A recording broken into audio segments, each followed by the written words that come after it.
Bien, buenas tardes. Gracias por vuestra presencia, acompañándonos a la presentación de esta antología de poemas del poeta cubano Gastón Baquero, Palabra Inocente, una antología publicada por Visor Poesía y preparada por Carlos Javier Morales. En primer lugar, por supuesto, nuestra gratitud a esta casa, la Casa de América, siempre generosa, siempre con las puertas abiertas, siempre con una enorme sensibilidad de responder a la llamada de los escritores hispanoamericanos de paso por España o residentes en España, y muy en particular Ana María Rodríguez, nuestra Cicerone, nuestra guía, siempre generosa también, ofreciéndonos la calidez de su acogida. Para los que han recibido la invitación de la casa, que la han visto, de la Casa de América, han recibido en sus correos, lo primero que me llama a mí la atención es ese señor adusto y severo que aparece en la invitación. Es el mismo señor severo y adusto que aparece en la foto, la célebre, conocidísima foto de Jesse Fernández que tomara Gastón Baquero.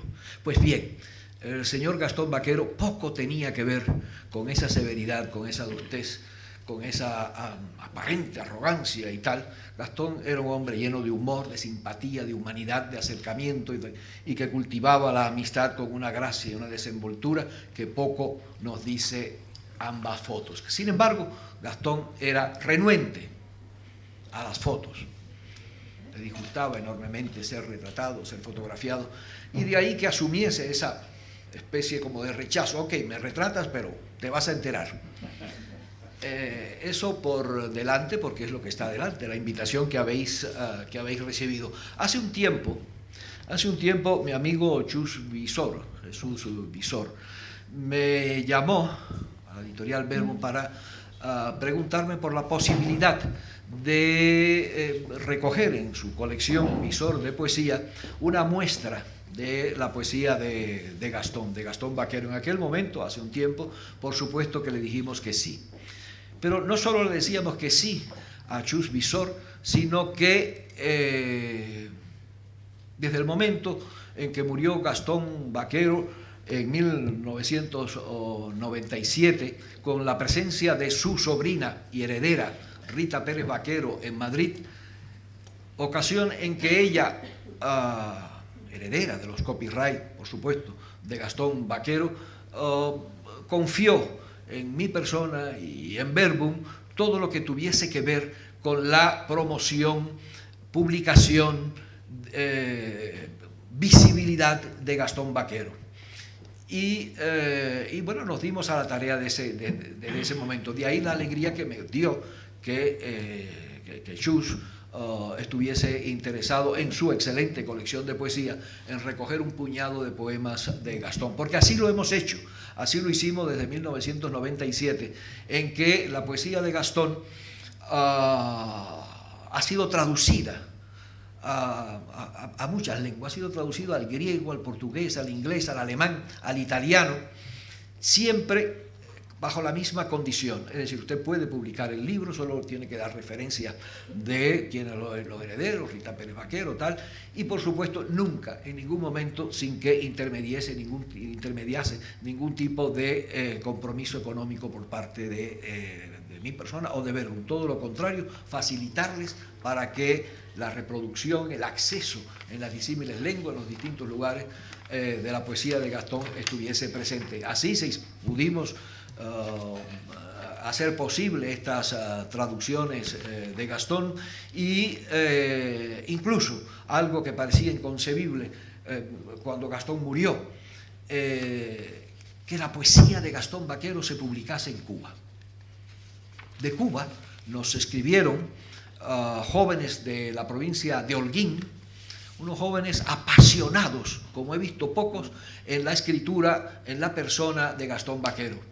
Y nos pedían que si podíamos autorizarle a ellos que estaban en Cuba a reproducir la poesía completa de Vaquero que nosotros habíamos publicado. Por supuesto que sí, que les dijimos que sí, porque me imaginaba el alegrón enorme de Gastón de saber que regresaba a su tierra, porque Holguín, en la provincia de Holguín, está el pueblo, la ciudad en que Gastón nació, en Banes, y allí aquellos jóvenes con un fervor extraordinario hicieron la edición, una preciosa edición, en un país donde el papel es un lío, donde reproducir además Gastón Vaquero, un hombre estigmatizado, en fin.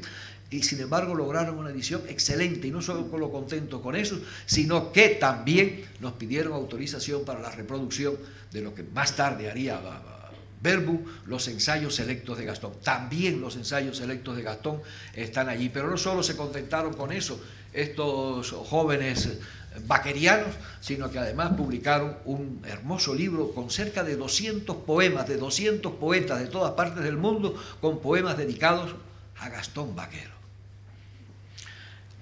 Bueno, eso es un poco... y un poco de todo eso, el resultado es esto, que hoy tenemos esta hermosa colección de poesía de Gastón Vaquero.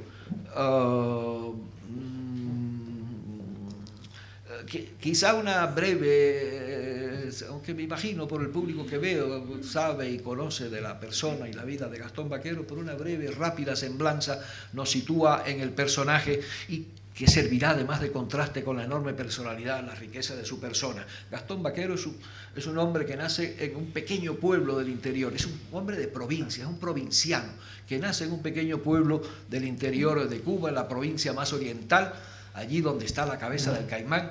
Nace Gastón, nace en un hogar pobre, en un hogar de familia dividida. Su madre está divorciada de su padre, es una familia mestiza y pobre. Y en esa pobreza Gastón conoce por los contactos con una tía que era apasionada de los poetas modernistas, se llena de los sonidos, la musicalidad, los relumbrones de la poesía modernista, al tiempo que asiste cuando puede a la escuela pública. Cuando puede, porque Gastón tiene que ayudar al sustento de la familia.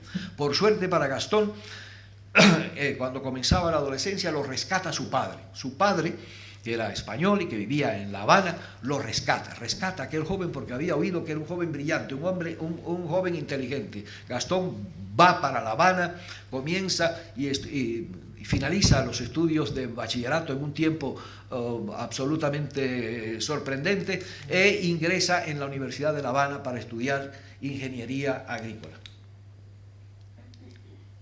Aquel chico de provincia, enamorado y fascinado por la poesía, de pronto, ¿qué diablos hace en una facultad de ingeniería agrícola? Pues cumple con la voluntad, con el deseo que le pedía su padre.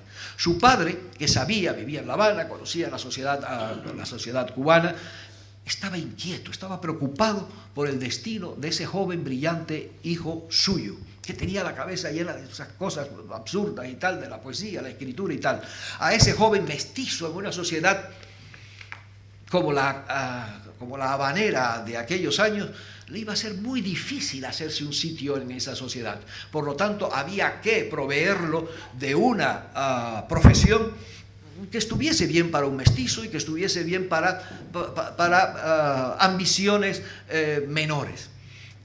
Y Gastón, por complacer a su padre, estudia sus estudios de ingeniería, se gradúa los estudios de ingeniería y por supuesto no ejerce ni 5 minutos esta profesión. Ha complacido a su padre porque Gastón es un hombre bueno, es un hombre leal a su padre y agradecido porque lo había rescatado de aquella provincia. Gastón, ¿en qué aprovecha Gastón cuando no está estudiando los sedimentos de las rocas y las características de las tierras y cuáles son las características de la caña cubana, si es el pH 5, si es tal? No.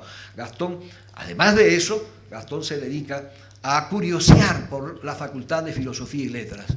Allí donde realmente lo lleva el instinto lo lleva allí y allí descubre lo que vendrá a ser un poco faro, guía, amigo, protector, maestro, que tan joven como él, descubre a José de Samarima.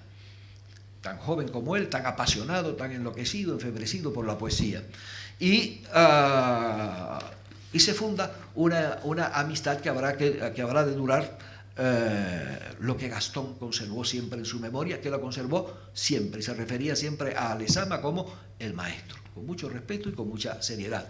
Pero es que a Lezama lo rodeaba un grupo de jóvenes, es decir, un puñado de jóvenes también interesados en la poesía. Y Gastón se adscribe, se une a ese grupo de escribidores de poesía, de poetas en ciernes, que constituyen una especie de alianza de amistad, de fraternidad, de amor compartido, de amor por la literatura, de amor por la convivencia, por el gusto de estar juntos y de descubrir juntos y de tener vocaciones, la misma vocación. Pero, y bueno, esos son los prolegómenos, ahí está ya la simiente del grupo Orígenes. Un grupo Orígenes que al principio se puede pensar como la figura maestra, es Lezama, se puede pensar que este es un grupo hermético, que es un grupo de escritura, quiero decir, de escritura cerrada, hermética, abierta a grandes esfuerzos de interpretación, y no fue así.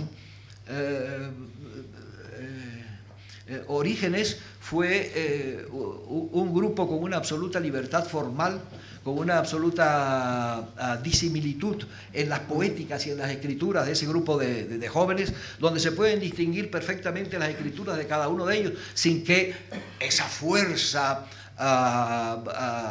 poderosa de Lezama Lima influyera en la escritura. Cada uno era muy suyo, era muy propio, a pesar de esa densidad, de esa enorme carga de tensión que tenía Lezama Lima.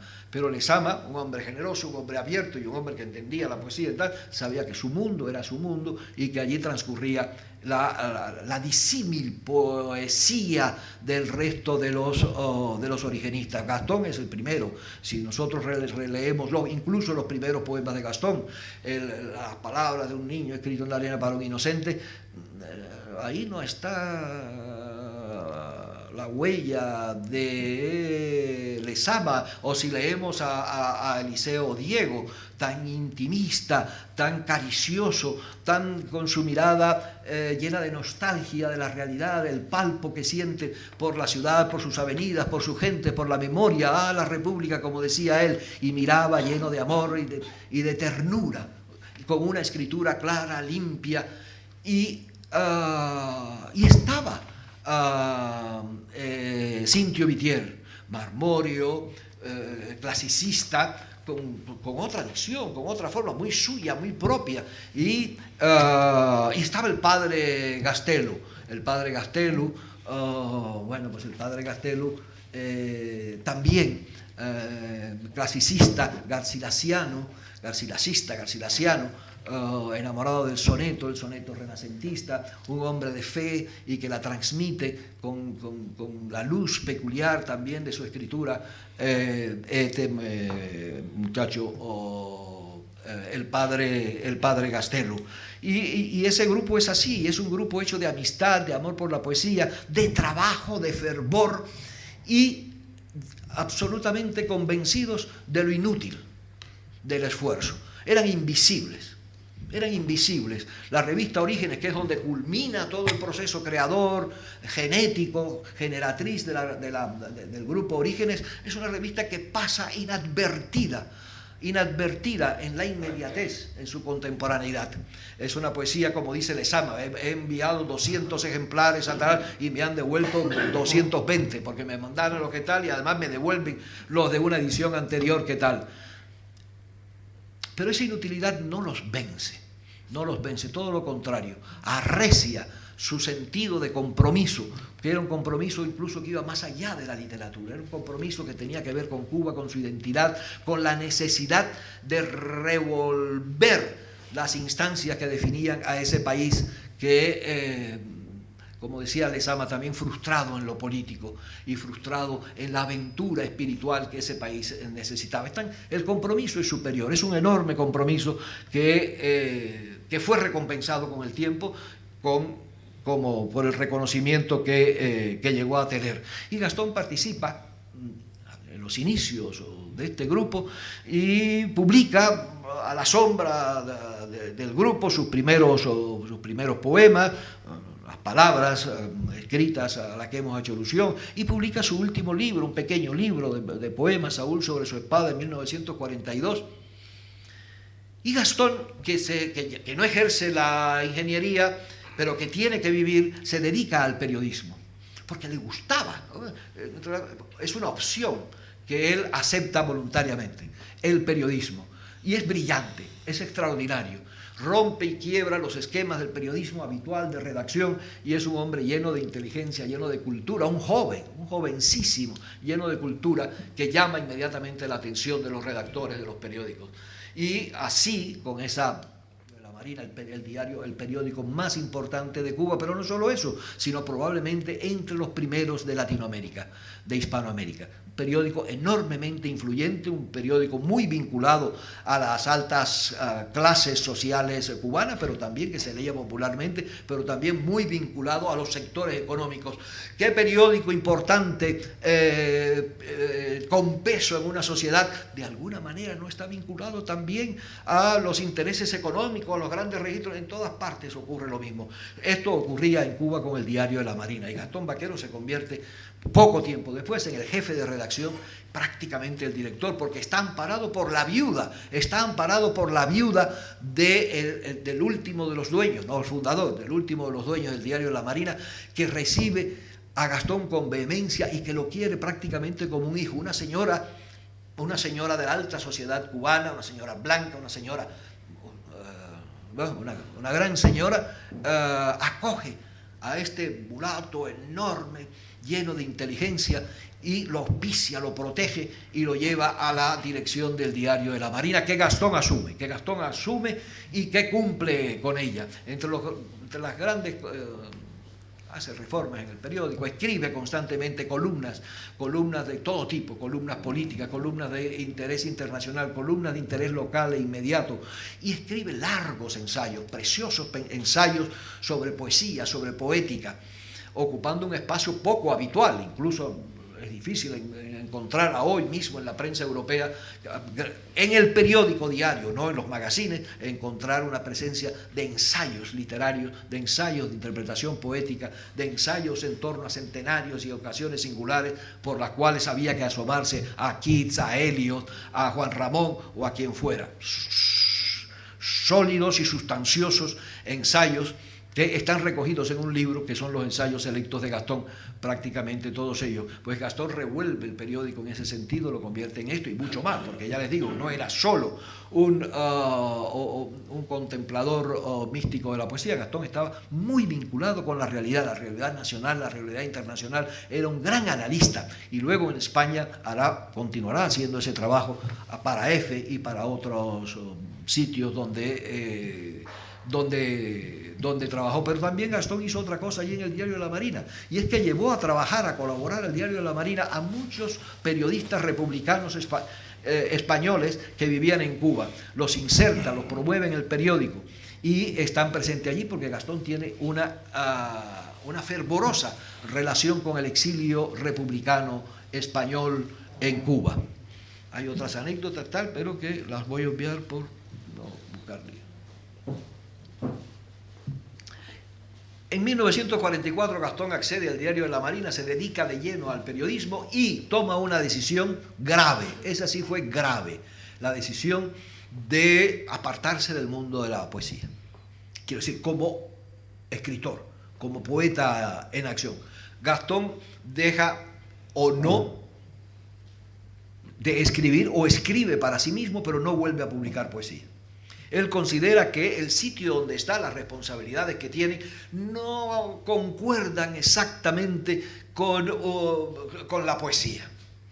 Y él necesita trabajar y necesita ese puesto porque Gastón es el responsable de su familia, de su madre, de sus dos hermanas, de su sobrina, y Gastón tiene que mantener el decoro de esa familia que tiene sobre sí. Gastón si vuelve a escribir, no la publica, pero eso no es óbice para que mantuviera una excelente y fraternal relación con el grupo Orígenes, a los que les da presencia en el Diario de la Marina, pero que también desde las zonas de influencia política que le da el cargo de prácticamente director del Diario de la Marina, promueve y hace posible la publicación de libros decisivos para la historia de la poesía cubana, como son el libro de Cintio Vitier, que se publica en el año 53, en el año del centenario martiano, y se publican las conferencias de Cintio, pero se publica también 10 años de poesía cubana,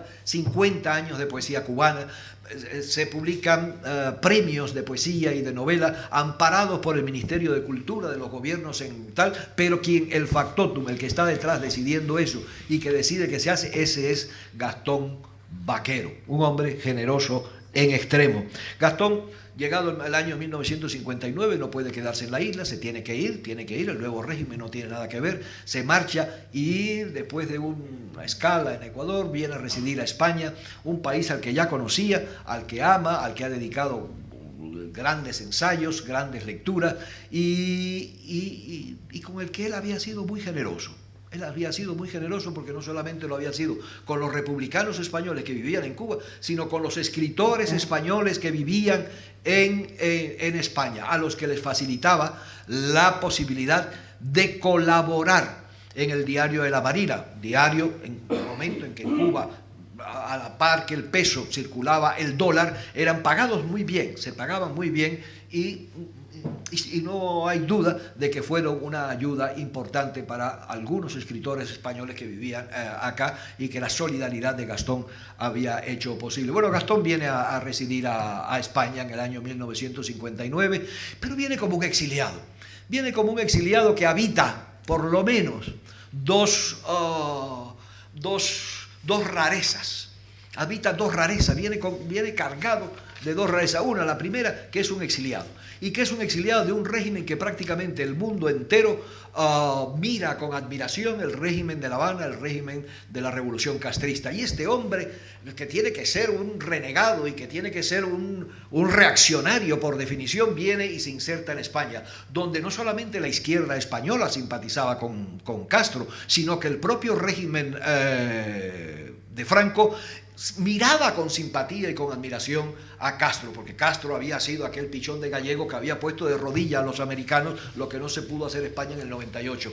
Por lo tanto, se miraba con admiración a aquel joven rebelde que además era pichón de gallego. Por lo tanto, Gastón encuentra un difícil acomodo en esta España a la que llega. Pero es que además Gastón viaja, además de viajar con ese prejuicio, viaja con otro que no se puede quitar de encima. Un prejuicio a lo mejor se alivia, pero la piel no. Gastón viaja con el color de su piel. Gastón es un mestizo que se inserta en una sociedad blanca, española, muy castizada, muy jerarquizada, y llega raro a meterse también aquí, a los que mucha gente le debía cosas, le tenía compromisos, y de alguna manera Gastón, bueno, logra enderezar su vida económica y profesional en España. Es verdad también que tuvo y reconoció siempre la amistad generosa, al menos de tres grandes españoles y poetas y escritores que lo recogieron como un amigo, como un tal. El primero, García Nieto, José García Nieto, ese poeta clasicista, hoy prácticamente olvidado, sonetista, y que llevaba aquella publicación Poesía Hispanoamericana, creo que se llamaba, y algunas otras cosas en el Instituto de Cultura Hispánica, a donde fue a trabajar Gastón. García Nieto le abre las puertas a Gastón, pero como lo hace Gerardo Diego.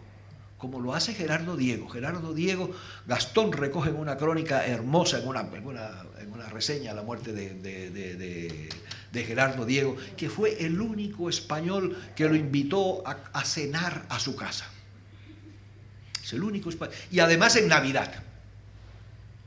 El único español poeta contemporáneo de sus amigos que lo invita a cenar a su casa, Gerardo Diego. Y otro extremadamente generoso, amigo, cordial con Gastón, José Hierro.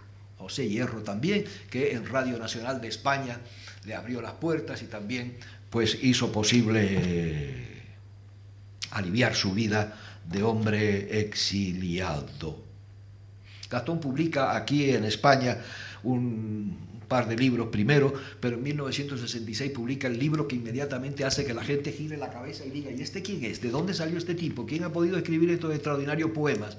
¿Quién es este autor de Memorial de un testigo? Eso fue Memorial de un testigo, una piedra en el camino que hizo que los jóvenes y los menos jóvenes se fijasen en aquel portento, aquella cosa, aquella nueva escritura que poco tenía que ver con lo habitual de las poéticas españolas del momento. Pero un poco más adelante, en 1984, aparece lo que ya habría de ser el libro que lo instalaría en el imaginario, por lo menos de un buen número de poetas, sobre todo de poetas jóvenes. Me refiero a Magias e Invenciones, 1984, publicado por Cultura Hispánica. Pero no por casualidad. No por casualidad, porque allí se encontraba un joven poeta boliviano, Pedro Chimose, que es el que convence a Gastón, que Gastón era renuente, que Gastón era un tipo extraordinariamente singular. No hay hay animal más cercano al avestruz es el avestruz el que abre las plumas, ¿no?, que el poeta. Gastón era todo lo contrario, era una jicotea, es decir, era un animalito de eso con un caparazón que cuando lo van a ver esconde la cabeza y esconde las patas. No era un avestruz, era un... ¿Cómo se dice? Era una jicotea, ¿un qué? Armadillo. No, este es el animalito. Una tortuga. Gastón era una tortuga. Gastón era una tortuga, no era tal. Y huía siempre de los relumbrones, huía siempre de la luz cenital, de la luz que lo huía, se ponía a un lado, era enormemente discreto, porque así concebía él el ejercicio de su escritura. Pero con Magias e Invenciones ya no se pudo librar. Con Magias e Invenciones ya no fue libre de sí mismo. ¿Por qué? Porque lo asaltaron los jóvenes poetas Francisco Brines, Luis Antonio de Villena, Luis Suñén, Jaime Siller, Luis Alberto de Cuenca, entre otros. Toda esa generación queda deslumbrada por la poesía de Gastón y lo ven como un hermano contemporáneo, lo ven como alguien que trae una cosa nueva, que trae algo que respira la nueva dicción que incorpora y los asombros que lleva a la poesía de Gastón. Gastón siempre fue reacio a eso. El último libro que publicó en vida se llama Poemas Invisibles. No es casualidad, Poemas Invisibles. Gastón, bueno, pues está seguro de eso, de la invisibilidad. Poemas Invisibles. Recuerdo que cuando... ese es un libro que así como Pedro Chimose se lo tuvo que arrancar para publicarlo y ordenarlo para que Gastón le entregase sus poemas, yo tuve que hacer lo mismo con Poemas Invisibles. Gastón no lo quería. Pues Gastón, por favor, quisiéramos que el primer libro de poesía fuera el tuyo, como una especie de buque insignia de la colección de poesía. Bueno, no, yo no tengo nada, no sé qué me dices. Bueno, en fin, metió la mano un día y sacó un puñado de poemas, me dice, aquí los tienes, haz con ellos lo que tú quieras. Ok, hicimos con él lo que queríamos, es decir, un libro, y le preguntamos, ok, Gastón, ¿cómo se va a llamar el libro? Dame un título. Poemas Invisibles. Chico, no me fastidies, Gastón, ¿cómo Poemas Invisibles? Me digo, sí, Pío, invisibles. Tú lo publicas, la gente lo lee, lo ve, lo olvida, lo deja, nada, invisible, no tiene sentido. No. Bueno, invisibles, Poemas Invisibles. Y tengo que dejarle sitio de tiempo a mis queridos amigos, y si no me lo como todo. Y así ocurrió además ya después de esto y después de publicar su autoantología, otro libro publicado en vida, y además del enorme esfuerzo que le costó también, y esto hay que decirlo, a Alfredo Pérez Alencart, que hizo un extraordinario trabajo desde la Universidad de Salamanca para publicar 2 volúmenes de Gastón de poesía y de ensayo. También reconocer también la labor que Alberto Díaz ha hecho con posterioridad para recoger textos, fragmentos, cosas aparecidas en periódicos de Gastón. Son Alfredo, un peruano nobilísimo, y Alberto Díaz, un cubano.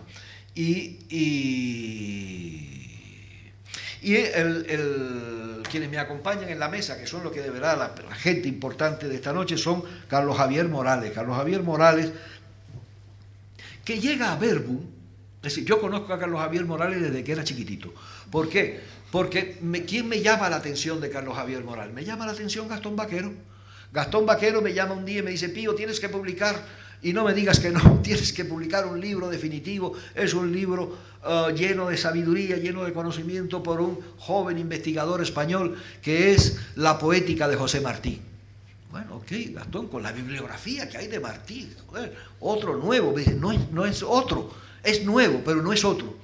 Pero, sí, no es otro, es realmente nuevo, original y lleno de sabiduría. Y efectivamente, hablé con Carlos Javier, vimos el libro, se publicó, una verdadera fiesta para nosotros publicar su libro, que venía de la mano de Gastón Baquero, por lo tanto es un viejo amigo. Carlos Javier es poeta, es profesor, es crítico y un excelente conocedor de la poesía de vanguardia hispanoamericana, un joven lleno de talento y con gran capacidad de trabajo. La antología que ha recogido son, ¿cómo decir? Es difícil escoger en la poesía de Gastón para decir: pues voy a publicar 40 poemas. Joder, ¿y cuáles dejo? No es cuál pongo, sino cuál dejo. Es excelente la selección que ha hecho Javier, y además con un prólogo luminoso, un prólogo donde acompaña aquel poeta de palabras escritas en la arena por un inocente. La figura del inocente recorre la introducción a manera simbólica de Carlos Javier. Y José Ramón Ripoll. José Ramón Ripoll es otro viejo amigo de Gastón. Esto además es decir, no son conocedores de la obra y de la poesía de Gastón, sino que son amigos, fueron compañeros, fueron cómplices en la obra de Gastón. Ripoll fue extremadamente generoso en la publicación de ensayos y poemas en la revista que dirigió o dirige. La revista Atlántica. José Ramón es poeta, es musicólogo y es editor con esa experiencia extraordinaria. Es un excelente periodista cultural también. Y, last but not least, es el premio Loewe de poesía de este año. Voy a dar la palabra con mucho gusto a José Ramón Ripoll. Gracias y buenas noches. Ya queda poco tiempo. Yo me había preparado unos escritos sobre mi experiencia con la poesía de Gastón Baquero y con la figura de Gastón Baquero, porque tuve la suerte de coincidir con él durante muchos años en Radio Nacional de España. Yo creo que Gastón ha sido uno de esos escritores insólitos, herederos de una tradición que sobrepasa los límites de lo evidente. Es decir, que permaneciendo fieles a una línea límpida y diáfana, no se conforman solamente con continuar su estricto legado, sino que escudriñan todos sus meandros, empeñados en recorrer caminos desconocidos. La poesía de Gastón Baquero fluye como un río caudaloso que de cuando en cuando toma la dirección hacia arriba de algunos de sus afluentes, invitándonos a conocer otros paisajes, otros ritmos y otro sentir del tiempo. No podemos entender de la pluralidad de su voz sin acentuar su condición de cubano. El poeta comienza a escribir en una isla que ya por sus circunstancias era un territorio de encuentro. Aunque Baquero nunca abanderó ningún movimiento literario apoyado en la negritud, sí que defendió el elemento africano inmerso en la cultura nacional. Qué duda cabe que la suntuosidad de su verso no solo se debe al barroquismo fijado por su maestro Lezama, sino a un antiguo deje histórico que quedó impregnado en los confines del habla por los que desembarcaron en la isla, llevando sones y ritmos extraños. Gastón defendía el mestizaje a ultranza, concebido como mezcla multirracial y sensitiva. Si uno de sus más importantes poetas fue Juan Ramón Jiménez, de cuya posición estética se va apartando poco a poco, aparentemente conforme pasa el tiempo, no lo es menos César Vallejo. En una de esas tardes que yo grababa en Radio Nacional y me iba pues entre corte y corte sinfónico a hablar un poco con Gastón Baquero, me repetía constantemente la presencia en su obra y en su vida de César Vallejo, aparte de la de Lezama. En varias ocasiones me dijo que Vallejo es el poeta que inaugura el verdadero mestizaje en la lengua española. Y decía que lo hacía incorporando no solo giros, tonos, músicas y palabras que vienen de antaño, de otras voces y culturas, sino fundiéndolas con la herencia modernista e incluso cambiando esta por aquellas. Y recuerdo que siempre decía que era justamente en el poema Los Heraldos Negros donde puede contemplarse tal sustitución. Decía que en la primera versión de este poema, que es el primero del poemario del título homónimo, Vallejo escribe: son esos rudos golpes, las explosiones súbitas de alguna almohada de oro que funde a un sol maligno. Observa, me decía Gastón Baquero, desde su prodigiosa memoria, el color y la cavidad sonora que se produce en el segundo verso típicamente modernista. Pero el poeta escribe una segunda versión del poema más extrema, en cuanto produce una imagen pobre, indígena y terrena.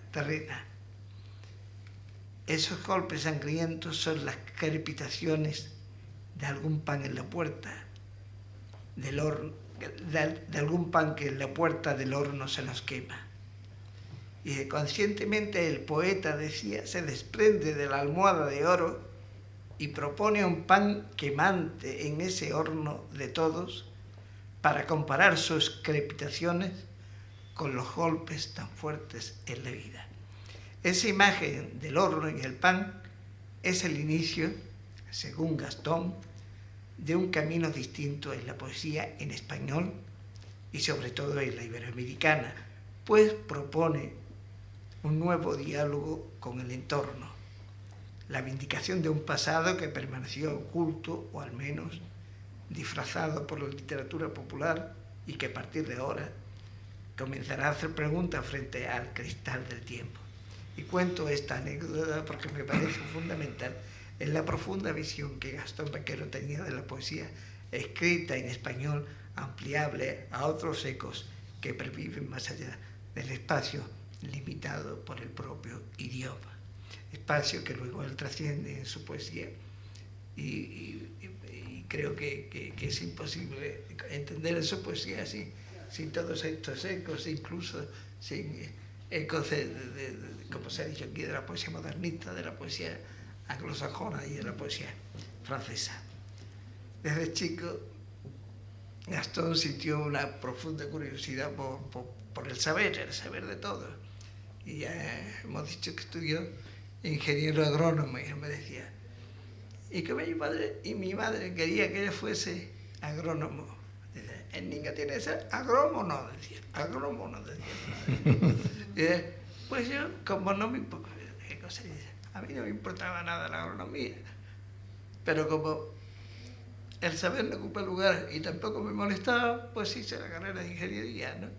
Y así fue como llega a La Habana y conoce a otro gran poeta importante para él, junto a César Vallejo, que iba a determinar de pronto su orientación poética, que era Lezama Lima. Aunque no se consideraba continuador de la ingente obra de Lezama Lima, Gastón no ha podido evitar el reposo bajo el calor de su suntuoso manto. La prodigalidad verbal del autor de Paradiso encuentra eco en la poesía del discípulo, superada por un aliento poético más profundo, que quizás, huyendo del entretejido ramaje de las palabras, se concentra más en la raíz que la llena de vida y existencia. No es momento aquí de hacer comparaciones, pero títulos como Saúl sobre su espada, Memorial de un testigo o Poemas invisibles, si no superan, sí actualizan la lectura de libros como Enemigo Rumor a fijeza o fragmentos de Lezama. En ningún momento de su vida se quebró el cariño y la admiración que sentía por su maestro.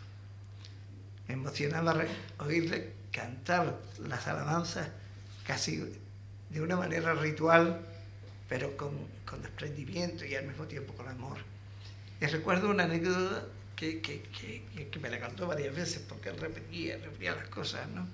Que era cómo conoció a Lezama, cómo descubrió la obra de Lezama en La Habana, cuando Gastón tenía 18, 19 años, hacia el año 1932 o 1933.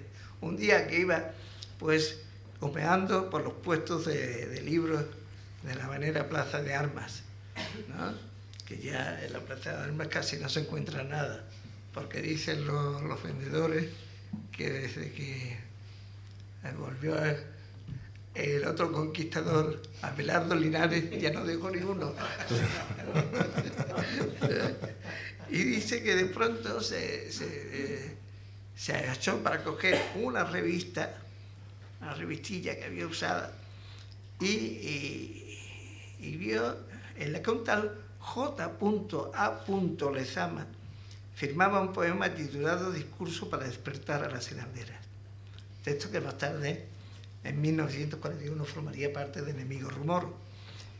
Y fue tal la conmoción que el joven poeta sintió tras la lectura de esos versos, que según decía, desde ese momento, además lo dije así, José Ramón, tuve la sensación no tuve la certeza de que vine al mundo con la misión de difundir a ese poeta. Eso es verdad que no conocía de nada. Él decía, bueno, ¿quién será J.A. Lezama? ¿Será una? Dice, porque por su ritmo, su dicción, no podía ser un poeta cubano, tenía que ser un poeta francés, que quizás lo han traducido, ¿no? Dice, no llevaba dinero, lo pensó, se fue a casa y ellos estaban preparando pues otra revistita para hacer un homenaje a César Vallejo. Y no pudo resistir la tentación, se fue a la hucha, sacó el dinero de la hucha y se fue a comprar ese viejo ejemplar de compendio, que así se llamaba la revista, ¿no? Lo releyó hasta aprendérselo de memoria y creyendo siempre que por esa prosodia musical el poeta era francés, ¿no? Pero pronto se enteró que esas iniciales correspondían al nombre de José Andrés y de que el presunto extranjero vivía en el corazón de La Habana y había nacido allí. Le siguió los pasos de lejos durante muchos meses, pero por timidez no se le acercó. Supo dónde vivía, empezó una intensa, pero no muy larga relación epistolar, que no sé yo si ha llegado a eso a conservarse o no. Gastón renegaba de esas propias cartas porque decía, ¿no?, que había en ella un tono pedantesco propio de un joven muy leído y con poca experiencia de la vida, que a veces se creía rapaz, decía Gastón de él mismo, ¿no? Cuando por fin conoció a Lezama personalmente, este le relató la gran satisfacción que le había producido la primera misiva que recibió. Y Lezama le dijo que un día llegó a su casa, un poco deprimido, de la tertulia del café, donde leía sus poemas, y leyó un poema a Lezama que, como siempre, nunca fue comprendido. Claro, ni rimaba, además, que querían decir esas palabras. Y llegó deprimido, se echó en la cama, y la madre, Rosa Lima, le entregó una carta y dice, mira, Joséito, ¿no?, que aquí tienes una carta. Entonces él abrió la carta y de pronto empezó a dar gritos. Mamá, mamá, y empezó a llamar a la madre, ¿pero qué te pasa? Y la madre se asustó creyendo que le ocurría algo y dice, que es la primera vez que me llaman maestro, ¿no? La propia Lezama. Y yo creo que ahí empezó esa entrañable, ¿no?, y amistosa y respetuosa relación, que yo creo que incluso, como he apuntado antes, llegó a humanizar Gastón la poesía de Lezama. Le ocurre un poco, luego pensando, le ocurre como a Alban Berg con su maestro Schoenberg, ¿no? Y con todo el aparato decafónico. Alban Berg lo humaniza, nos lo hace más comunicativo. Y yo creo que a Gastón con Lezama, con el barroco de Lezama, le ocurre lo mismo. Fundan Orígenes, como ha dicho Pío, y luego Gastón, por sus rarezas y exclusividades, por causas de política literaria y de la otra, se fue apartando del grupo, pero continuó siendo fiel al legado de su maestro. Esto creo que lo cuenta también Felipe en las conversaciones, Felipe Lázaro, ¿no? Y aunque en privado Gastón, según me recuerda y me ha recordado siempre Carlos Javier Morales, tuvo un momento en que en lo que adoptó una mirada crítica con la poesía de su mentor, pareciéndole que había escrito demasiado, que se había dejado llevar a veces por esa fuerza imparable de su torrente, ha mantenido encendida siempre una llama en su propia obra poética que nos ha permitido a ciertos lectores tener siempre presente la voz originaria de su maestro. Hay aquí varios compañeros de Radio Nacional que han disfrutado como yo pues de todas esas conversaciones. En fin, quiero contaros una anécdota porque Gastón era, dentro de sus rarezas, ¿no?, que no quería ver a nadie. A mi ciento mi tía y Fina García Morrón me decía: es que los hemos llamado siempre que venimos a España y no nos coge el teléfono, es que no nos quiere ver, es que... Y yo creo que tenía una relación de amor y odio con Cuba, ¿no?, con todo su pasado, ¿no? Pero Gastón tenía esperanza y fe en la reconciliación. Pese a su natural desconfianza en la condición humana, acariciaba la idea de una isla total, unida por la palabra y por la poesía. Tenía miedo a ese pasado, pero amaba a su tierra y sus amigos de juventud. Y yo personalmente presencié, y yo no solamente presencié, sino que propicié un encuentro del que se ha hablado y que yo creo que es significativo en esta idea de la reconciliación de Gastón Baquero. Fue en 1992, con ocasión de un almuerzo en la residencia de estudiantes con motivo de la presentación de poemas prófugos de Dulce María Loinaz, que habíamos hecho una reedición en la Diputación de Cádiz, una especie de suplemento de Atlántica, ¿no? Y entre los invitados era una comida con la prensa. Pues yo le dije a Gastón que Villena y que hablase luego en la tertulia con Luis Antonio Villena unas palabras sobre Dulce María Loinaz. Pero Gastón llegó muy alterado porque se había enterado de que en la residencia estaba Eliseo Diego, que era otro compañero cubano de orígenes, amiguísimo suyo, ¿no?, con el que habían mantenido una intensa relación. Y muy contrariado, Gastón me llamó aparte y me dijo: Ripoll, yo me voy. Me he enterado de que viene a comer Eliseo Diego y yo no puedo estar aquí, yo me voy. Además, yo lo sujeté por el brazo y le digo: ¿cómo te vas a ir? ¿Cómo vas a hacer esto? Y después de un tira y afloja, logré convencerse de que se quedara, pero él me dijo que le tenía que poner en un extremo de la mesa. Luego, pues, terminamos de comer, fuimos a la tertulia, y él se fue poniendo cada vez más nervioso, incluso no llegó a tomar la palabra, cogió el abrigo y se fue. Y Eliseo Diego le dijo a la chica que lo acompañaba, una chica de la residencia: ese señor no será Gastón, ¿verdad? Dice: sí, sí, es Gastón Baquero. Y entonces se levantó y se fue detrás de Gastón Baquero, y yo no me quise perder ese acontecimiento. Me acuerdo que yo estaba con José Méndez, que era director de actividades culturales de la residencia entonces, que también vino conmigo. Y Gastón se me abrió la puerta y Eliseo Diego: Gastón, le dijo, soy Eliseo. Y perplejo y nervioso, Gastón se volvió y en ese momento los dos se abrazaron como dos niños y empezaron a llorar. en un abrazo interminable que para mí simbolizó el reencuentro de dos corazones desgajados, de dos compases alterados por las circunstancias y el tiempo de las dos islas que aún permanecían unidos por la misma melodía y trataban de marcar el mismo ritmo. Se sentaron un rato al aire libre en el banco de la entrada y hablaron un poco. En el banco ese de la entrada donde hablaban Alberti y Lorca y los demás, y hablaron un poco, se miraron, permanecieron en silencio un buen rato. Fue emocionante. Gastón tomó un taxi y se marchó, pero volvió al día siguiente a oír los versos de su amigo. Esta misma historia la conté en un acto público en la Unión de Escritores en La Habana. Hubo gente que se molestó y hubo gente que se emocionó, que los fui con las lágrimas saltadas.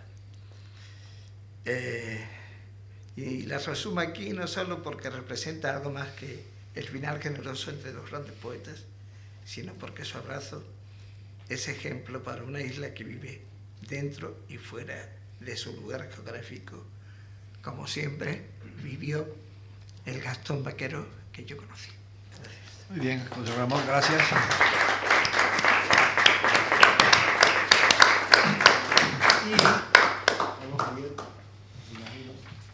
Pues muchas gracias, Pío, y muchas gracias a la Casa de América por haber acogido este homenaje a Gastón Vaquero cuando se cumplen 20 años de su muerte. Y con ese motivo la editorial Visor, la colección Visor de Poesía, ha querido publicar una antología que me ha confiado en la selección de los poemas y en el estudio introductorio, y también algunas notas, porque la poesía de Gastón es una poesía con muchas referencias culturales que no son nunca ostentación erudita, pero que a veces para el lector menos informado, sobre todo joven, pues conviene en algún momento. El poema se defiende solo, no hace falta, pero en algún momento he incluido alguna nota. Yo sé que es muy tarde y los organizadores de este homenaje me han pedido que a las 8 acabemos. Quedan 5 minutos. Yo simplemente quiero leer 3 poemas de Gastón, un poquito más largo y uno un poco más largo, uno mediano y otro breve, que representan 3 momentos de su escritura. Igual me paso de las 8 a las 8:05, si ustedes me perdonan. Creo que... porque los estudios que yo he publicado sobre Gastón son varios, del año 94, y bueno, en el estudio introductorio de esta antología, pues de alguna manera aparece una introducción a las claves de su poesía, pero en fin, eso se puede leer en cualquier momento. La poesía de Gastón también, pero yo querría sobre todo en este homenaje, por ser amigo y por ser el gran poeta que es, que sonara su voz en la Casa de América, que es una casa suya porque en ella trabajó cuando era todavía Instituto de Cultura Hispánica, trabajó muchos años. El primer poema que abre la antología de Visor es un poema largo que se inspira en un poema de Shakespeare, un poema que en Shakespeare no tiene ningún acento religioso. Hark, hark, the lark at heaven sings. Escucha, escucha, la alondra canta en el cielo. Y este poema yo me acuerdo porque yo conocí a Gastón en los últimos años de su vida, y él tuvo que salir de Cuba en un avión de Ecuador, gracias al embajador ecuatoriano, en el año 59, y no se pudo llevar nada, ni los libros que ha publicado, por supuesto, de los que además estaba muy desprendido. Entonces, este poema lo dejó en Cuba y abrió el primer número de la revista Orígenes en el año 44. Apareció publicado allí. Según me dijo él, lo había escrito mucho antes. Lo había escrito con 24, 25 años máximo, no recordaba tampoco. Y en ese año 94, que se dio la primera conferencia después de tantos años de silencio en Cuba sobre Gastón, en ese año 94 José Prat Sariol dio una conferencia sobre Gastón que fue histórica en la Universidad de La Habana. Y con ese motivo, Fina García Marrús le envió muchos poemas que se había dejado él y que no pertenecían a ningún libro como tal. Y uno de ellos es este poema, me lo enseñó, está en un papel amarillento y con una manera de escribir también muy borrosa. Y de hecho la cita de Shakespeare, yo la he reproducido así, pero no es Sainz como pone aquí, sino Sings. Y este poema, escrito en su juventud, nos dice que Gastón Vaquero empezó a escribir con una estatura poética muy alta, muy alta. Sus inicios fueron la madurez de una persona que había incubado eso desde su niñez. Este poema es un poquito extenso, son 4 páginas, y creo que define muy bien la postura de Gastón entre el mundo y el trasmundo, lo de arriba y lo de abajo. Canta la alondra en las puertas del cielo sus arpas infinitas, canta espacios de oro rindiéndose ante el alba en suaves pasos, canta la alondra la angélica alegría de los astros, canta el coro de Dios, iluminando fuentes y tránsitos de estrellas en la carne del cielo. Quiero escuchar su trino lanzado a la dulce marea de las nubes, con ese oído de nácar que tendrán los ángeles cuando padece el corazón humano. Yo sé que ella suplica el presto arribo de algunos seres amados por mi alma, y quiero ayudarla un poco, y recojo su canto por encima de su propia armonía. Y ellos echan sus pasos a la noche, prosiguiendo en belleza la estela de la alondra, y nada cesa de temblar y gemir en las puertas del cielo. Canta la alondra en alas divinales transformada, canta el suplicio, por donde ahogándose en luz y en blanca música, la lluvia se detiene. Canta la alondra sobre el punto cimero, diamantino de estrellas, incendiado. En el albo resplandor de la paloma, canta después del trono, canta la gloria. De sagrados vellones luminosos, deslizados al pórtico nevado, en alas del navío. ¿De dónde viene esta garganta apretada de espumas siderales?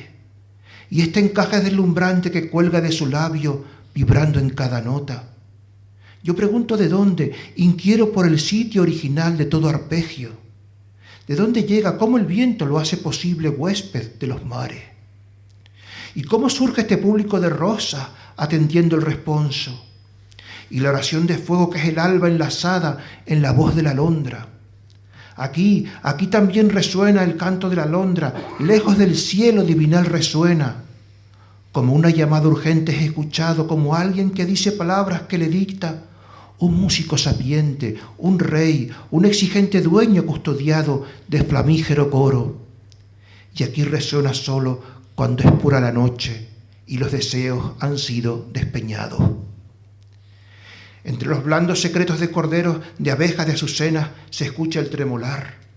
Canta la alondra aquí detrás de cada sombra salvada en el paráclito. Y hay diminutas antorchas delicadamente asidas al mirar de los niños.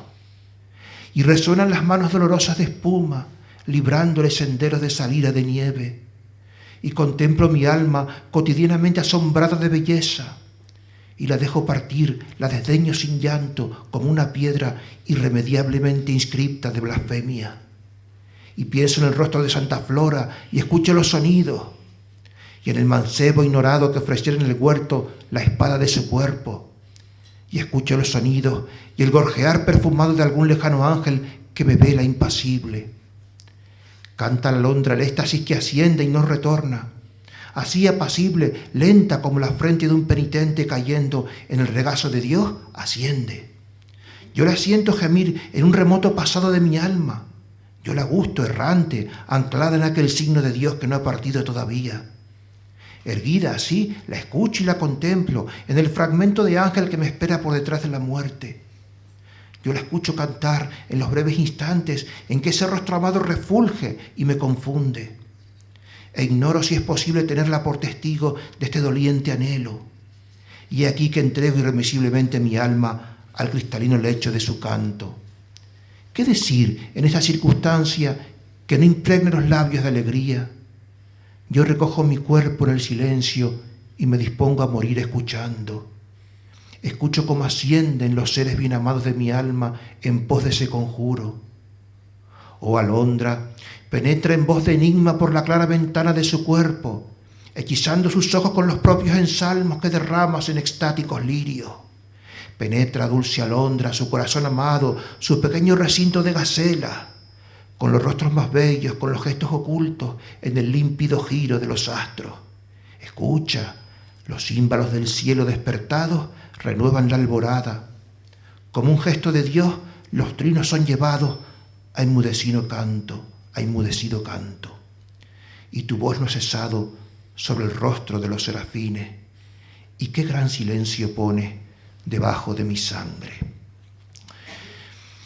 Miren, este poema es de la primera época, de los primeros poemas de Gastón.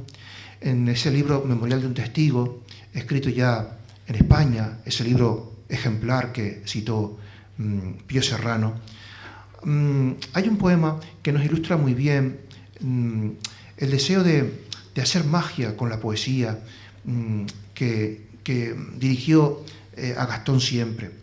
Yo lo que quería subrayar, porque yo no voy a hablar de la poesía, pensaba decir un par de notas, pero no es el momento, que la magia de Gastón no es un juego artificioso, no es un ejercicio de la imaginación guiado por una estrategia más o menos calculada, no es hacer tampoco burbujas ni espuma artificial. La magia de Gastón es conseguir enseñarnos lo que él sabe que está ahí, pero que no se ve, que no ve él mismo. Y entonces, guiado por la imaginación, el sentimiento, pero siempre también por la inteligencia, consigue hacernos ver eso que está ahí en el mundo, pero que nosotros no vemos. Lo digo porque en este otro poema, que es el último de Memorial de un testigo, titulado Discurso de la Rosa en Villalba, me contó Gastón que lo escribió en los años 60, cuando él vivía en la calle Príncipe de Vergara, y que tenía en el edificio una vecina que tenía un chalet en Villalba, y que iba todos los fines de semana, por lo menos a partir de primavera. Y me contó que, claro, que en ese chalet pues ella tiene un jardín, había plantado todo tipo de flores, y que, claro, ya en verano pues aquellas flores estaban en su época de esplendor. Y aunque él pues no estuvo en esa casa, escribió este poema, La Rosa de Villalba. Después de leerlo, me lo dejó para leer, yo lo había leído ya, pero me lo dejó para leer, y me dice: tú sabes que yo nunca he estado en Villalba. Discurso de la Rosa en Villalba. Yo vi una rosa en Villalba.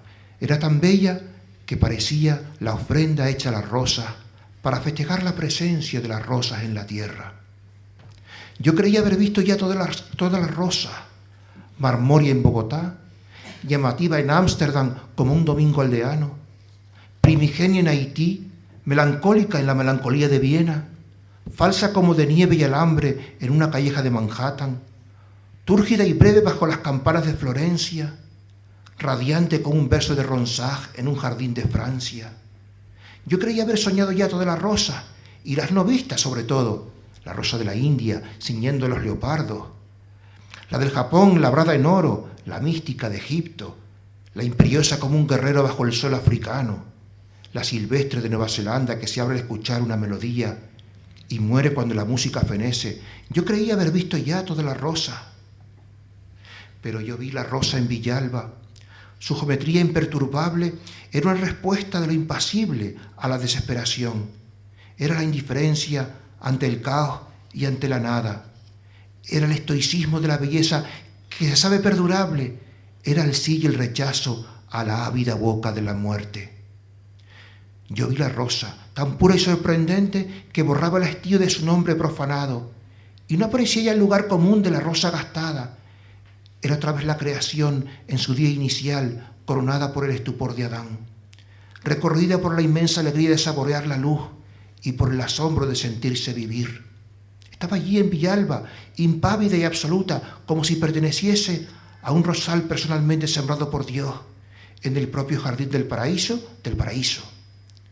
Y ante ella sentí la piedad que siempre me ha inspirado la contemplación de la belleza efímera. Que esta geometría vaya a confundirse con el cero del limo y con la espuma del lodo. No quise mirar más la rosa perfectísima, la que debió ser hecha eterna o no debió ser nacida. De espaldas al dolor de su belleza, la rescataba intacta en ese rincón final de la memoria que va a sobrevivirnos y a mantener en pie la luz de nuestra alma cuando hayamos partido.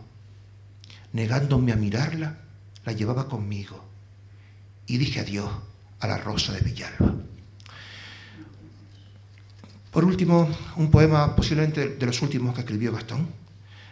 Fue publicado en 1994 en la revista Anales de Literatura Hispanoamericana de la Universidad Complutense.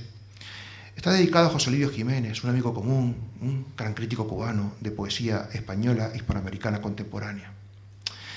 Yo me acuerdo que en ese año, 94, cenábamos los tres cerca de su casa en la calle Antonio Acuña, y entonces José Livio le dijo que le gustaría leer ese poema porque él no había recibido todavía un ejemplar de esa revista. Y digo, ese es un poema de un río que hace así. Es un poema de un río que hace así, hizo ese gesto, ¿no? Como un río que no se nota. El poema se titula El río. Y habla de lo que siempre habla Gastón, del misterio, pero en esta última etapa de su vida de una forma más narrativa, como son los poemas de sus dos últimos grandes libros, de Magias, Invenciones y de Poemas Invisibles. El río, a José Livio Jiménez. Viví 60 años a la orilla de un río que solo era visible para los nacidos allí. La gente que pasaban hacia la feria del oeste nos miraban con asombro porque no comprendían de dónde sacábamos la humedad de la ropa y aquellos peces de color de naranja que de continuo extraíamos del agua invisible para ellos. Un día alguien se hundió en el río y no reapareció. Los transeúntes, interrumpiendo su viaje hacia la feria, preguntaban por dónde se había ido, cuándo volvería, qué misterio era aquel de los peces de color de fuego amarillo. Los nacidos allí guardábamos silencio, sonreíamos tenuemente, pero ni una palabra se nos escapaba, ni un signo dábamos en prenda, porque el silencio es el lenguaje de nuestra tribu, y no queríamos perder el río invisible, a cuya orilla éramos dueños del mundo y maestros del misterio. Muchas gracias.